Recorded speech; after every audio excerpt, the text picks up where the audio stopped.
Herkese merhabalar. Ben İletişim Fakültesi Dekanı Profesör Doktor Kemal Söğer. Önemli bir aktivite için hep beraberiz. Öncelikle herkese hoş geldiniz diyorum.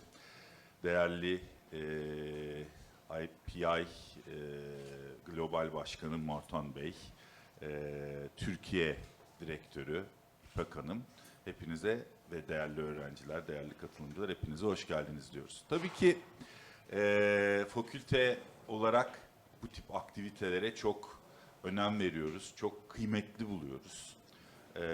Bizim çatımızın altında olması bizi ayrı mutlu ediyor.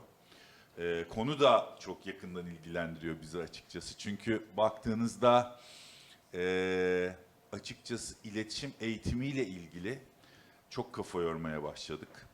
Çünkü sadece yapay zeka değil, gerçekten sosyolojik toplumda bir takım değişimler oluyor. Bu sosyolojik değişimlerle beraber meslek hayatı, iş hayatı, kariyer hayatı da değişmeye başladı. Eskiden öğrendiğimiz ve öğrettiğimiz pek çok bilginin değiştiği, dünyada bir takım yeni değişikliklerin pek çok alanda olduğunu yakından izliyoruz. Dolayısıyla günün sonunda hep şu soruyu kendimize soruyoruz. Öğrencilerimizi biz nasıl daha iyi geleceğe hazırlayabiliriz? İşte sağ olsun önemli kurumların desteğiyle, paydaşlığıyla bugün işte karşımızda Uluslararası Basın Enstitüsü var. Bu tip liyakatlı gruplarla bir araya gelerek bu sorulara cevap arıyoruz açıkçası. Nasıl daha iyi eğitim verebiliriz? Nasıl daha iyi tanımlamalar yapabiliriz? Nasıl daha iyi geleceği şekillendirebiliriz? Tabii hani buradaki soru yeni kariyer olanakları dediğiniz zaman benim özel ilgi alanıma giriyor açıkçası yeni medya ve gazetecilik.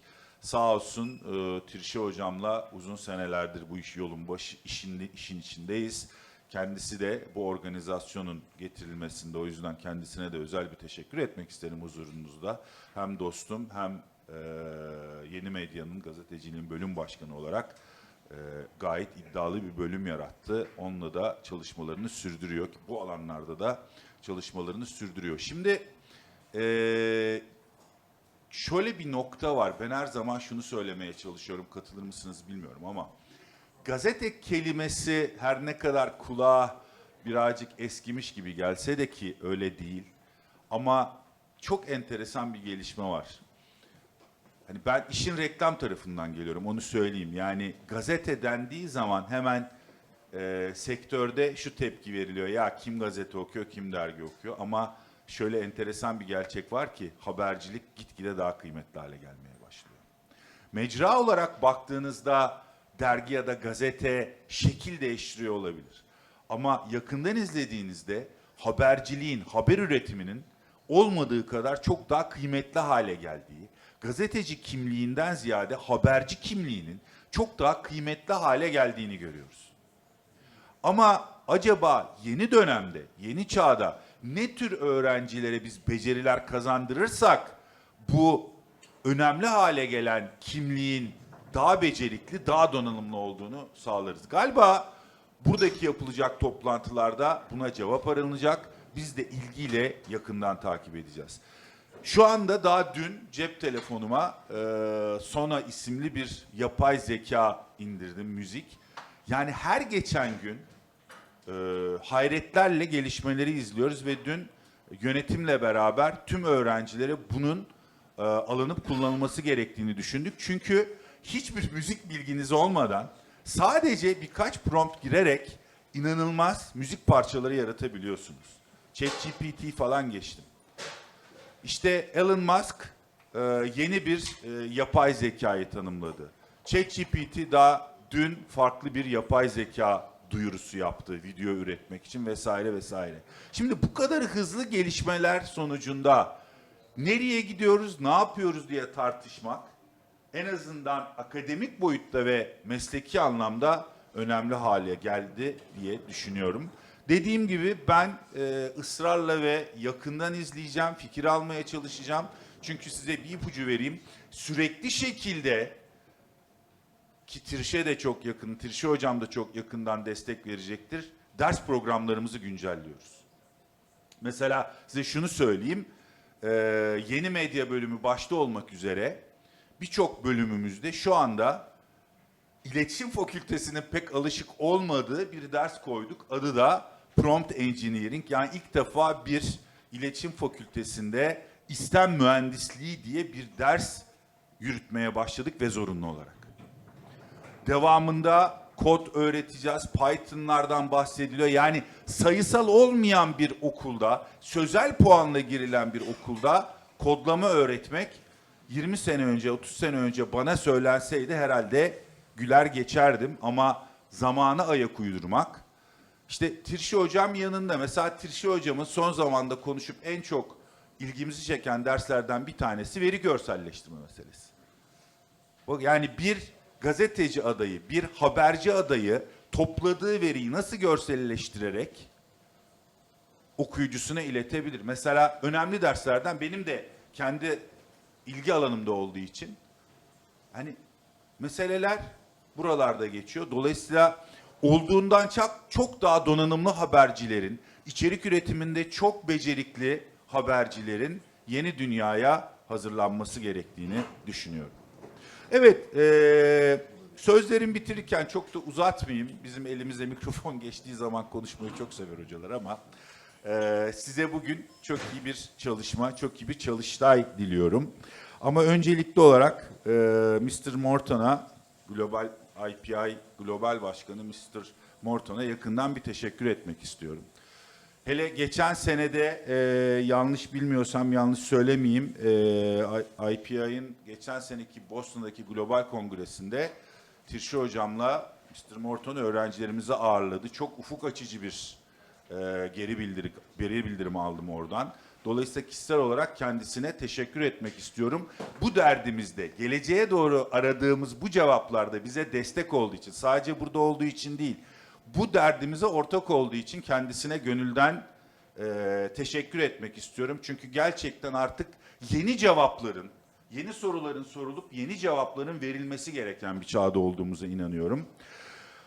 Öte yandan IPI Türkiye Başkanı hanımefendi İpek Yazdani hanımefendiye de teşekkürlerimi sunmak isterim bu organizasyonun meydana gelmesinde ve çıkartılmasında. Ve sözü çok da uzatmadan size iyi bir kurultay deyip İpek Hanım'a sözü bırakmak isterim. Hoş geldiniz tekrardan. Çok teşekkür ederim. Buyurun. Hepiniz hoş geldiniz. Ben Uluslararası Basın Enstitüsü yani IPI Türkiye Ulusal Komitesi Başkanı İpek Yazdani. Öncelikle sempozyuma ev sahipliği yapan Bahçeşehir Üniversitesi'ne, İletişim Fakültesi Dekanı Sayın Profesör Doktor Kemal Süher'e, Yeni Medya Bölüm Başkanı Doçent Doktor Tirşe Erbaysal Filibeli'ye, üniversitenin değerli hocalarına, öğrencilerine ve siz değerli katılımcılara çok teşekkür ediyorum. İkinci olarak IPI Türkiye Komitesi tarafından hazırlanan bu sempozyuma katılmak amacıyla onca işinin arasında bize zaman ayıran IPI Dünya Yönetim Kurulu Başkanı ve Macaristan'ın en büyük haftalık haber gazetesi HVG'nin genel yayın yönetmeni Marton Gergeli'ye çok teşekkür ediyorum. Bir teşekkür de bu sempozyumun gerçekleşmesini mümkün kılan İsveç Konsolosluğu, IPI Türkiye Ulusal Komitesi Yönetim Kurulu üyeleri, IPI Türkiye Program Koordinatörü Zeynep Gültekin ve IPI Türkiye Proje Koordinatörü Damla Tarhan Durmuşan. Konuşmama Amerika'nın seçilmiş başkanı Donald Trump'ın 4 gün önce Fransa Cumhurbaşkanı Emmanuel Macron'a söylediği şu sözlerle başlamak isterim. Şu anda dünya biraz delirmiş durumda. Gerçekten de çılgın zamanlardan geçiyoruz. Güç dengelerinin ve haritaların değiştiği, savaşların arttığı ve bu savaşlarda sivillerin gözü kapalı bir şekilde öldürüldüğü bu çılgın dünyada medyaya ve gazeteciliğe her zamankinden daha fazla ihtiyacımız var. Bu nedenle 2025'te 75. yılını kutlayacak olan dünyada basın özgürlüğünü ve nitelikli gazeteciliği destekleyen, gazeteciliğin kamu yararına yapılması ve demokratik fonksiyonunu yerine getirilmesi için çalışmalar yapan Uluslararası Basın Enstitüsü gibi sivil toplum kuruluşlarına da her zamankinden daha çok ihtiyacımız var. 2025 yılı Ekim ayında IPI'nin 75. yıl dönümünü genel merkezimizin olduğu Viyana'daki Dünya Kongresi ile kutlayacağız. Dünyanın 170 ülkesinde 1000'den fazla üyesi bulunan IPI için çok önemli olan bu kongreye hepinizi davet etmek istiyorum. Kongrenin katılım şartlarını IPI'nin web sayfasında bulabilirsiniz. IPI'nin Türkiye'nin basın tarihinde de çok önemli bir yeri var. Dünyanın en prestijli basın meslek kuruluşlarından biri olan ve 1950 yılında New York'taki Columbia Üniversitesi'nde 15 ülkeden gelen 34 gazeteci tarafından kurulan Uluslararası Basın Enstitüsü'nün kurucuları arasında Türk gazeteci Ahmet Emin Yalman'ın da olduğunu biliyor muydunuz?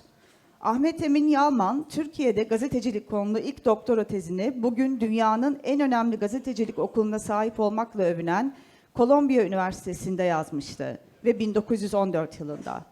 Yalman, Türkiye'deki ilk gazetecilik örgütü olan Osmanlı Matbuat Cemiyeti'nin de kurucularındandı. Milli mücadeleyi başından beri destekleyen, hatta Kurtuluş Savaşı'nı zaferle taçlandıran büyük taarruzu cephede izlemek üzere Atatürk'ün bizzat davet ettiği tek gazeteci olan Yalman, ömrü boyunca hep demokrasiden, özgürlüklerden yana tavır aldı, bağımsız ve profesyonel habercilikte direndi, siyasi görevleri reddetti. Siyasi erki sorgulama ve siyasi erkten hesap sorma görevleriyle birlikte kamuoyu inşa edilmesi görevi de medyanın görevidir. Yani gazetecilik aslen kamu yararına yapılan bir meslektir. Ancak unutmamak gerekir ki habercilik aynı zamanda ticari bir faaliyet ve bir endüstri kolu. Gazetecilikte günün sonunda profesyonel bir meslek. Gerek medya sahiplerinin gerekse de gazetecilerin objektif, dengeli, doğru ve bağımsız habercilik yapabilmesi için öncelikle düzgün bir gelire ve finansal sürdürülebilirliğe ihtiyaçları var. İşte bu sempozyumda Türkiye'de dinamik ve sürdürülebilir bir yeni medyanın nasıl oluşturulabileceği, gazetecilikte yeni kariyer imkanlarında teknolojinin ne gibi roller olabileceğine dair sorulara cevap bulmaya çalışacağız. Şimdi sözü Uluslararası Basın Enstitüsü yani IPI'nin Dünya Yönetim Kurulu Başkanı ve Macaristan'ın en büyük haftalık haber gazetesi HVG'nin genel yayın yönetmeni Marton Gergely'e bırakıyorum. Hepinize katılımınız için bir kez daha teşekkür eder, saygılar sunarım. Good morning, everyone. My name is Márton Gergely. I am chair of IPI and editor-in-chief of one of Hungary's last remaining independent news magazines and major newsrooms. I want to thank IPI Turkey and the university for making this event possible. I want to thank İpek for the invitation. I want to thank Zeynep and Damla for organizing the event. Great work. And I am here in two capacities. I am here as IPI chair and as a Hungarian journalist. And here I want to borrow our great director's Scott Griffin's words about what IPI stands for. IPI should be an evidence-based advocacy for press freedom. I think the words are cleverly measured here. Support to independent media, empowering media to embrace innovation and navigate the digital transition, and driving collaboration and solidarity among media. And what I was thinking that IPI is a dual organization with a huge membership and a great office. And the office consists of people who are not in Vienna also, so our great Turkish office members. So we are doing two different things. We are, as members, driving this collaboration and solidarity. We are exchanging ideas and thoughts. We are there for each other. We are telling our own perspectives. And we can rely on a great office, which then does the advocacy work for us, which then helps us do the support to independent media part, which is driving innovation and organizing workshops. So it's a dual organization, and I am really happy to rely on a fantastic team. So this is why I am here more as a Hungarian journalist and less as IPI head for this speech right now. I just wanted to show you a bit who we are as HVG. Because collaboration and solidarity means that we are sharing our ideas of media work. And this is why I am here, and I want to give you the Hungarian perspective. So, first of all, let us talk a bit about the framework. We in Hungary have a very strange media landscape, as we still have a few free media outlets. So we can say that in Hungary, partly free media still exists, but there's no free media landscape anymore. Hungary is part of the European Union, so it's not that easy to come and go through our front door to attack us. So they have worked out other means to narrow down the independent media's possibilities. It's a bit like the zebras on the savannah. The lions always take the weakest, and they don't give any effort for those who are still healthy. HVG, that's my newspaper, is still healthy, so we can write whatever we want.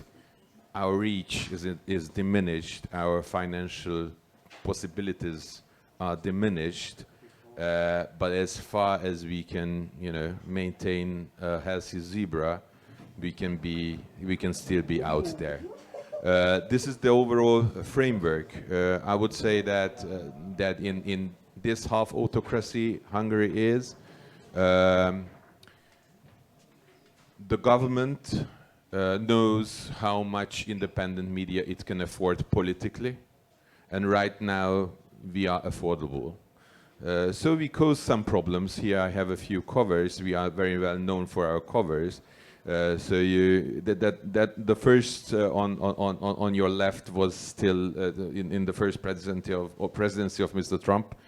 In the middle you can see Putin looking out from Hungary, and then on the right you can see the cover we had as the US pulled out of Afghanistan, and then on the left we have the cover we had ahead of the Biden-Trump a vote 4 years ago, and then the distancing kings coming for Christmas in the COVID year, and then we have this one, which really drove the Hungarian government crazy.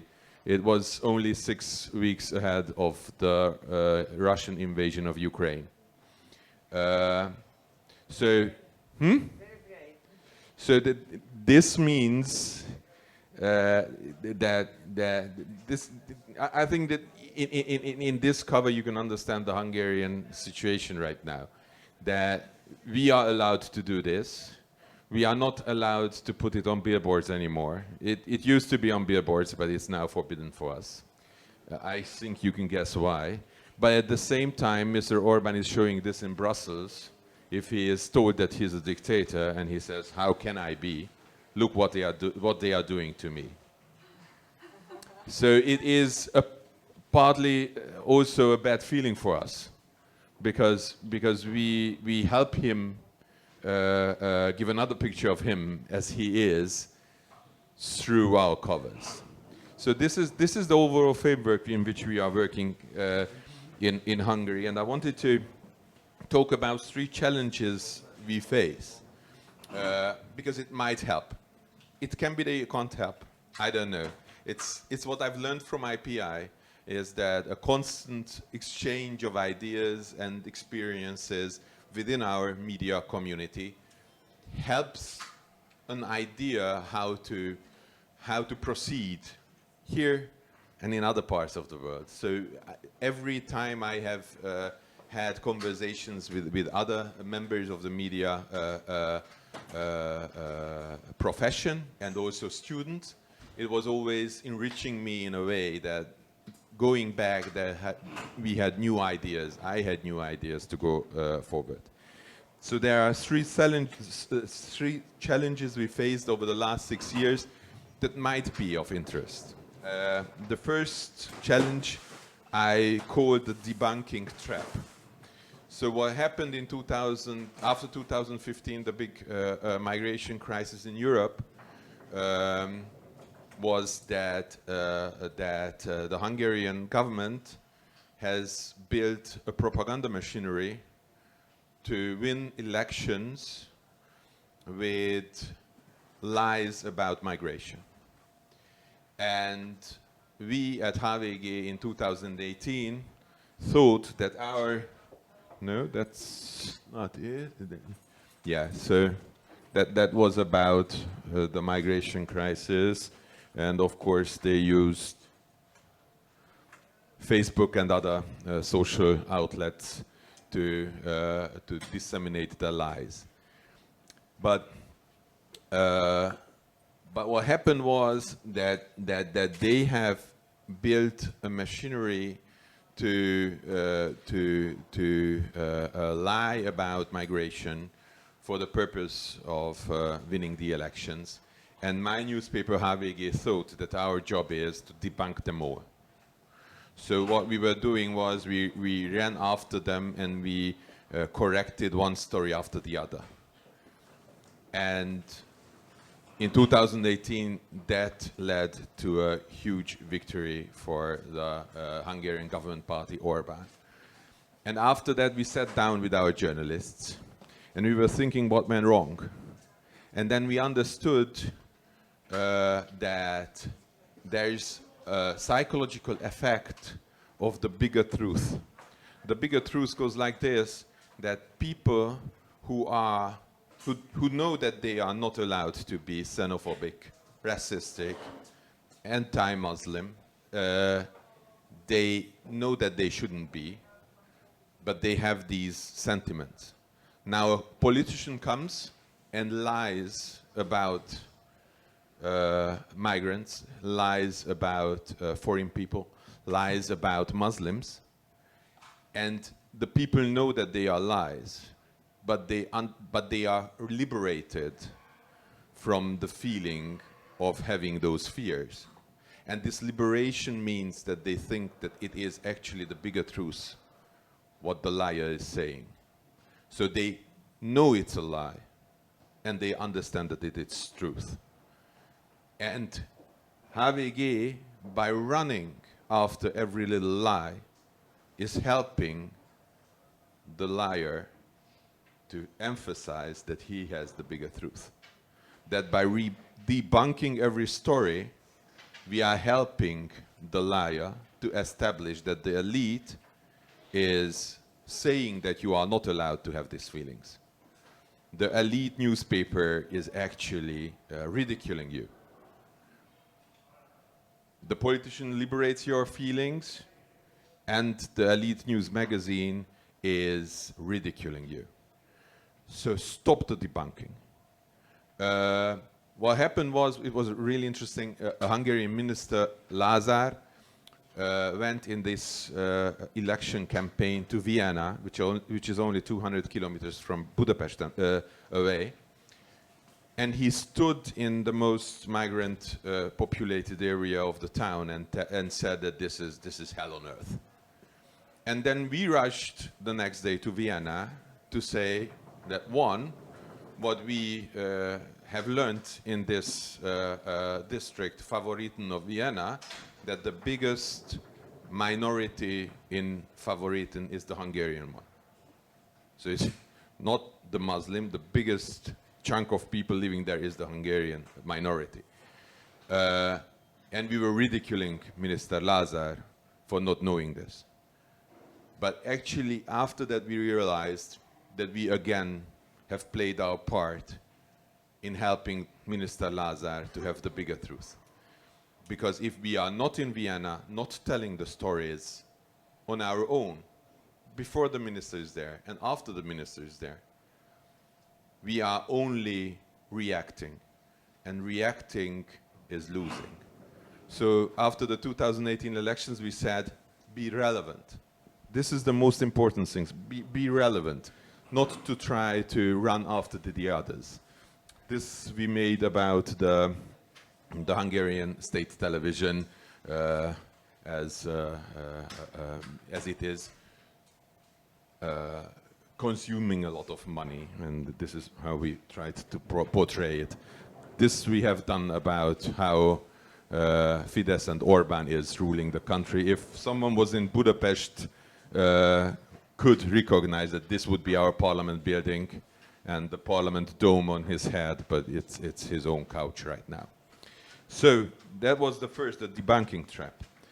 The second was 4 years later, another 2/3 majority was won by Mr. Orbán. This is the cover we had from that, and that's the nothing changes trap. That journalists who work with us have the feeling that no matter what they do, they don't bring real change. And it's not about that we would want a change of government, because we are a media outlet. We don't want political change. We want to help people change their lives. We want people to come to us and bring information that we can validate. We can have opinion to that, and then help people bring change to their homes, to the sport they watch, to the governments they elect, whatever. In Hungary, there's no change ever. It is the most laming feeling we have, that anything we do doesn't matter. I have a colleague who 2022 quit journalism and learned to be an electrician. And he told the story that for the first time he has built a little circuit, and then he switched the button and it was light. That was the first time in 12 years that something he has done had a consequence. This is what we have to fight. So I have written down, be persistent. So be relevant, be persistent. And now we face challenge number 3, and that I call the financial survival trap. It is a hard truth, but it has to be said, I think, that the financial survival of the media outlet you are working for is not a journalistic goal. It's not a journalistic success. Of course, we have to work for a news outlet which is healthy, so a healthy zebra, so it can fight off intruders. But, yeah, that's, I will show you the other covers, but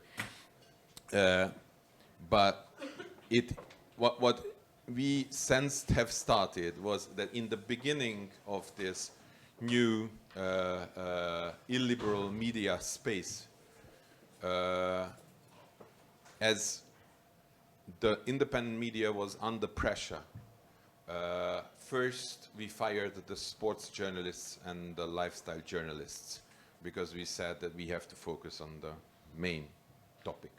That if there are only 5 big media outlets remaining in Hungary, those 5 major media outlets should focus on Hungarian domestic affairs, because nobody else was going to do that. The problem was that with the international news, we skipped on quality reporting on migration, on Syria, on Turkey, on what's happening in Greece, in other parts of the country, of the world. So we only relied on international news agencies, because the Hungarian news agency was already poisoned by the Hungarian government. But we said that, all right, what we need is, we need domestic journalists doing the work. But then domestic journalists got fed up with no consequences of our work, left to be an electrician.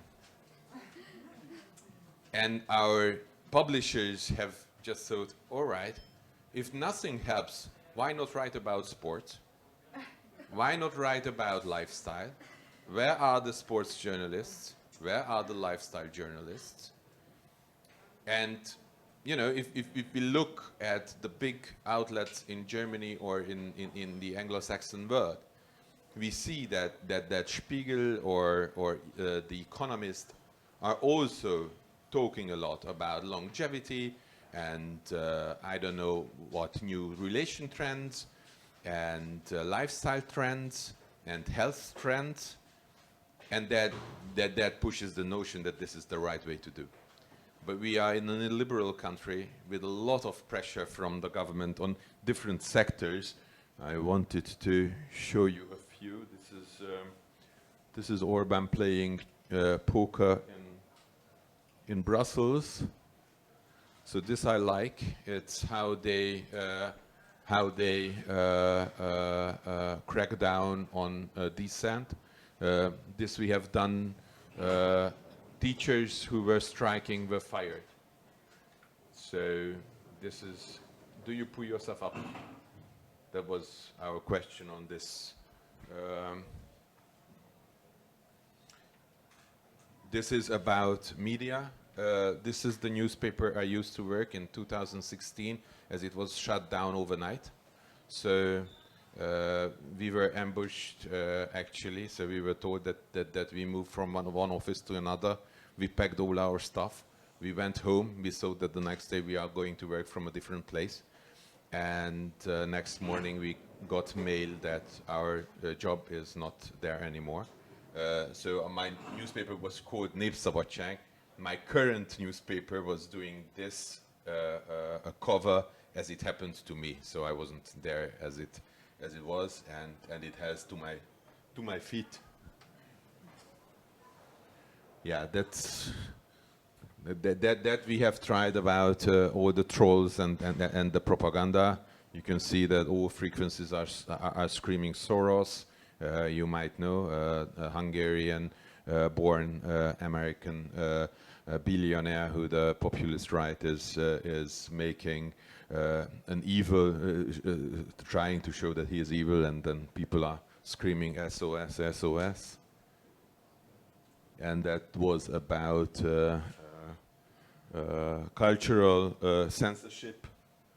This was about pushing Hungarian education back 100 years. And in 2022, the Hungarian Educational Ministry was dissolved and is now under the Interior Ministry. So the Police Minister is the head of all schools, and this is the cover we have of it. This is about, again, about propaganda, the propagandi, pretending peace and trying to land an election win, and our economic minister who is showing a downwards trend as an upwards trend. And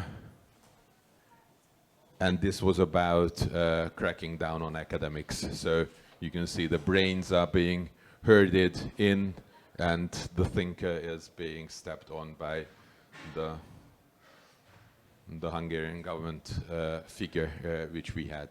So to give you a few examples of what we are dealing here and how we are trying to visualize it, how we are trying to tell it in a very open way.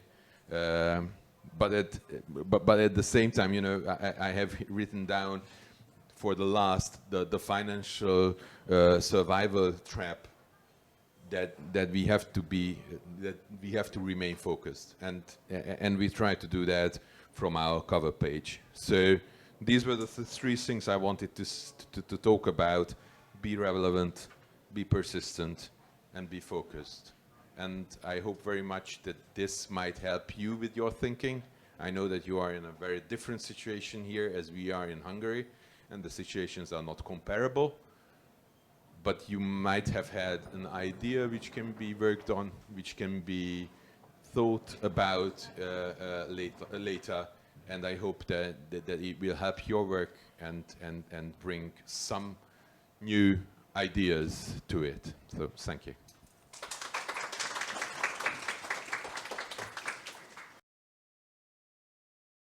So Marton, thank you so much for this presentation.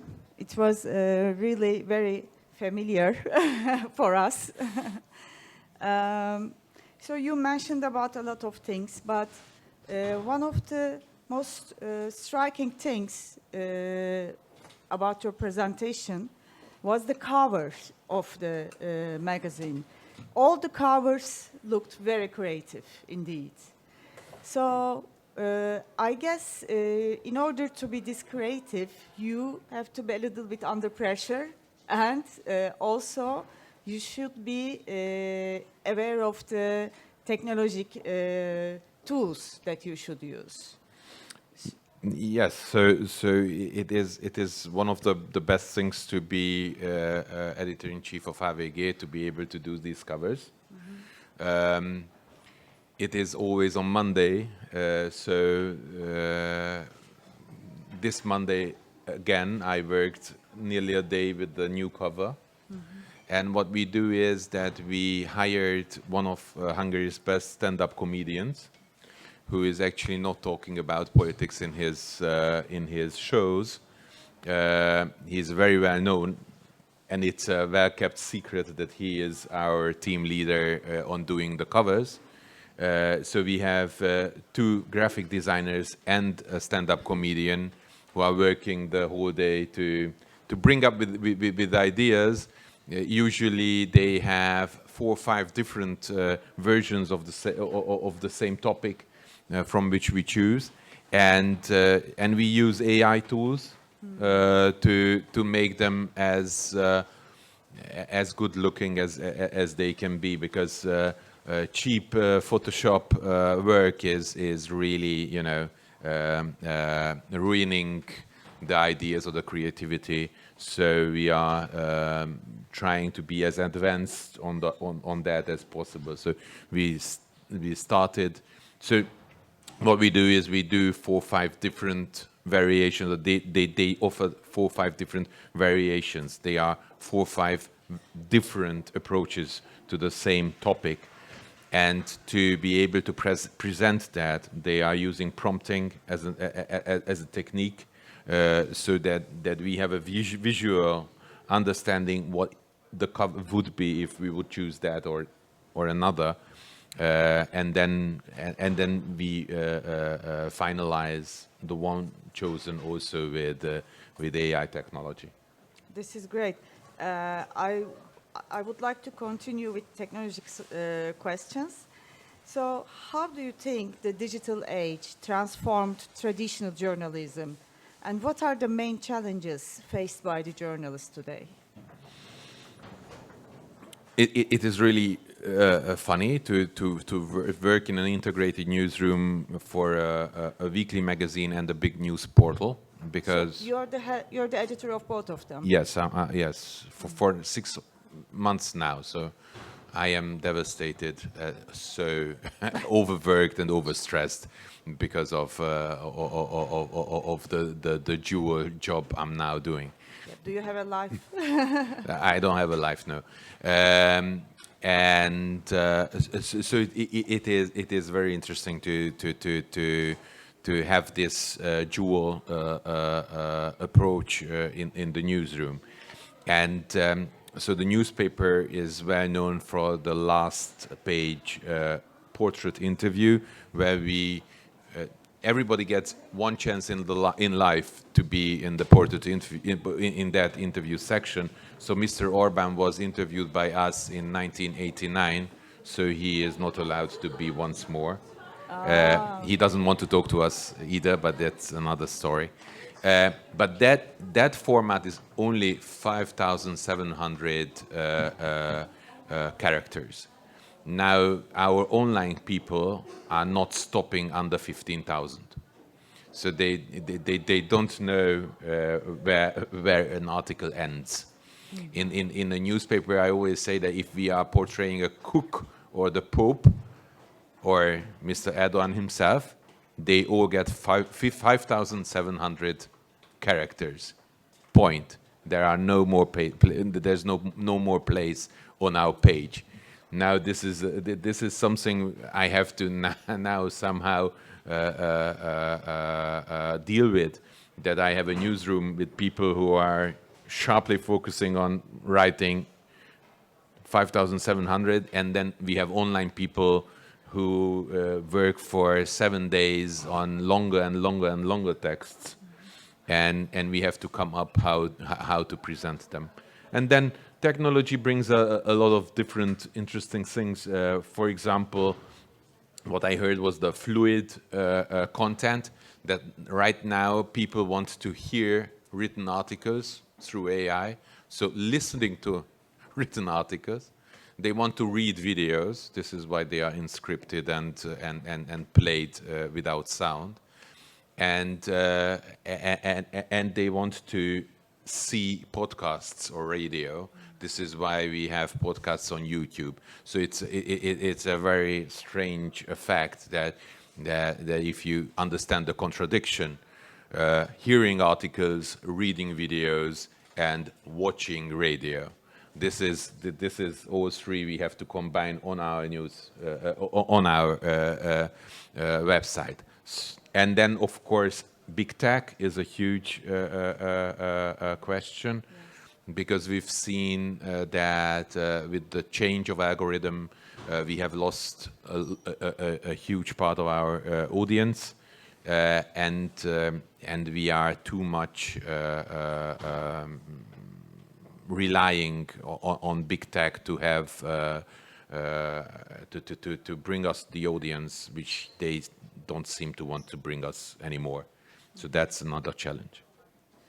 Thank you so much. You mentioned about big tech and all the other technological changes in journalism. I would like to ask you, how can we protect the quality journalism under these circumstances, especially in the age of the big tech and social media? So this is what I was trying to speak to talk about in the speech. Mm-hmm. The stay relevant part, the stay focused part, and we can't give up. We can't give up that easy. So we really have to understand a lot of different layers of our work, which was not there before. So for a long time, the traditional media outlets were, either radio or a newspaper or a TV station. They knew how to do those. Now we have to focus on a lot of different things. For example, we are building a digital subscription model, not to be that vulnerable to big tech and to advertisement. But that also means that now, if we have a great interview behind paywall, we are thinking about how to bring 5 or even 10 other little things of that one interview. So we have an interview behind paywall, a short description of the interview for free. We have Facebook in-feed videos. We have Facebook posts, and I don't know how many different things. We have to learn a new type of reaching the audience. We have to rethink publication time, because before that we thought that we have a huge story, it goes out in the morning at 6, and then everybody is going to talk about it. It should go out at 6 on Facebook. It should go out at 6 on X. If we have now an audio version, it should get out at 6 on Spotify. But now we see that that's not the case anymore. So that if the article is ready, let's publish it immediately, and then think about publishing time on different platforms through the different platforms. So we are publishing Spotify audio files at 1 minute after midnight to be on the top list in the morning, because of the people who can't sleep at night have listened to our podcast at 1 o'clock in the morning, and they make some clicks that is enough to be the number one podcast audio of the day at 7 a.m. as the people are rushing to work and listening to audio. So we are trying to trick Spotify into having us first, and then have the same thing only at 6 on our website, and then share it on Facebook only at 3 o'clock, because in the afternoon, because this is the time people are fed up with the work and look on Facebook what to read or what to listen. So we have to think about reaching audiences in a very different way as we used to. And also the magazine, that it's not that important anymore that the magazine is out with fresh news, because we as a weekly, we are printed and brought to our subscribers and to the kiosks within 36 hours. So we are giving 36 hours head start to our competition.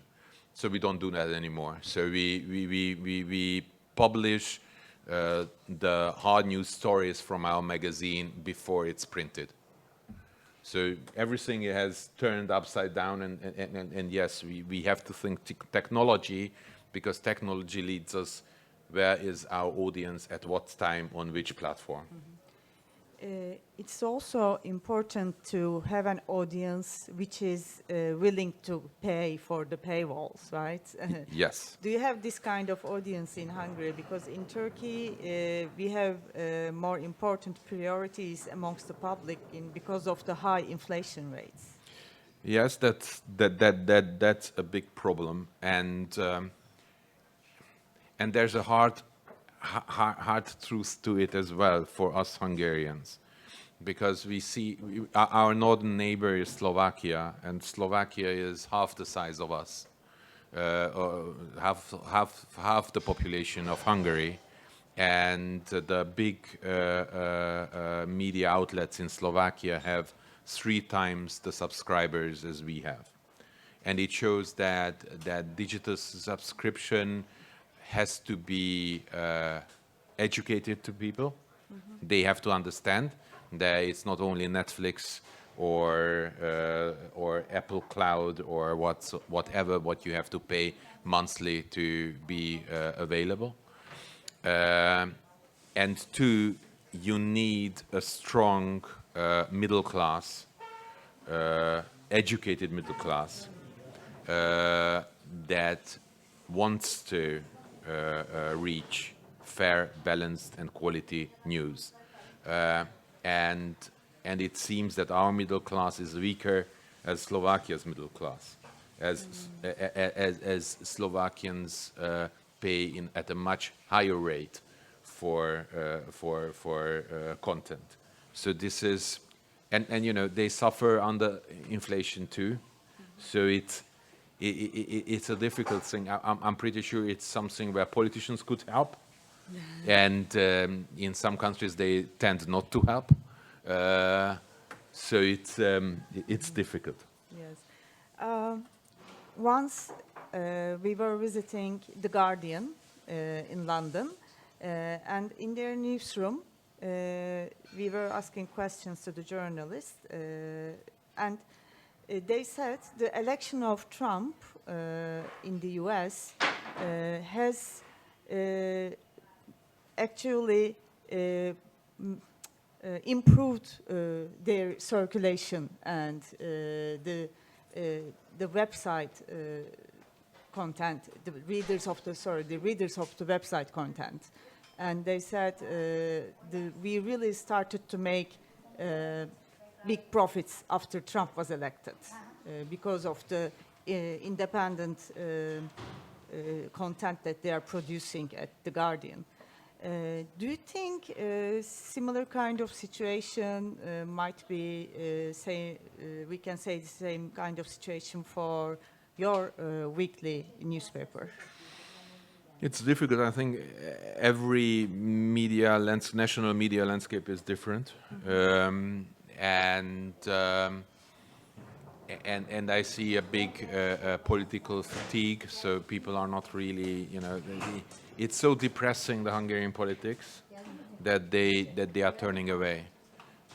This is why it's so difficult to withstand the push for more sports and lifestyle, because we see that people are not interested in hard news anymore, or not that much. It's always, the question how depressing it is what you are reading. And I don't think that the English or American media have been served well by the plus audience coming in against Trump, because it also affected their content in a way that they were more serving those who are outraged than serving independent quality media.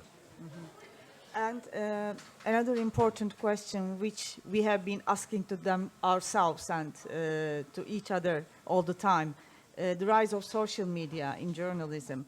How do you think the rise of social media affected journalistic standards in terms of maintaining the quality journalism? Yeah, it was a blow to quality journalism. So it is devastating what's happening. Mainly the thing that politicians think to reach an audience without us. Yes. Orban hasn't given any interviews to independent media for decades now, and he is organizing every event he is having only on Facebook. So actually, his Facebook team is also the news agency team covering him. So the photos of his activities are the same photos on Facebook as in the news agency's ticker, which is insane. But it shows how strongly they try to control messaging, and Facebook made it possible that he can do it. Yeah. So I would like to ask a financial question. You mentioned both about your print newspaper and your website and podcast and other your journalism in the other fields as well. So from financial point of view, which one is more profitable for you? It's a difficult question. My publisher would ask that as well. Because in an integrated newsroom, the biggest cost is the human cost, and it's more and more difficult to understand from the point which employee is doing which platform. So to understand which is more profitable, you would need to say that how much of my work is for online, for print, and for digital subscription. But I, of course, have one salary, and it can be that in a month I am working more for online, and in a month I have more duties with the print, and it's hard to really follow. But this would, give you a sense how profitable one or the other is. So I think you have to look at the overall picture. And HVG is such a healthy zebra because as before the illiberal times, as the newspaper had huge success, financial success, they have built a book publishing house as well, and other fields of enterprise, which then balance out our budget. So it's not only media. So we are a more balanced ship in the storm as perhaps others, and that's important. And then it varies from year to year, which is more profitable. So they feed each other. Yes. I guess. Yes. Okay. So I can take one question from the floor if anyone would like to ask question. Otherwise, if there's no question, then I would like to thank you so much, Marton, for joining our symposium. I know you are a very, very, very busy man, and you spared your time for us, for Turkish journalistic students, for Turkey IPI committee, and this symposium this symposium is being taped to video, and it's going to be on the IPI's website as well. So thank you so much for coming all the way and for your participation. Yeah, thank you very much. Thank you.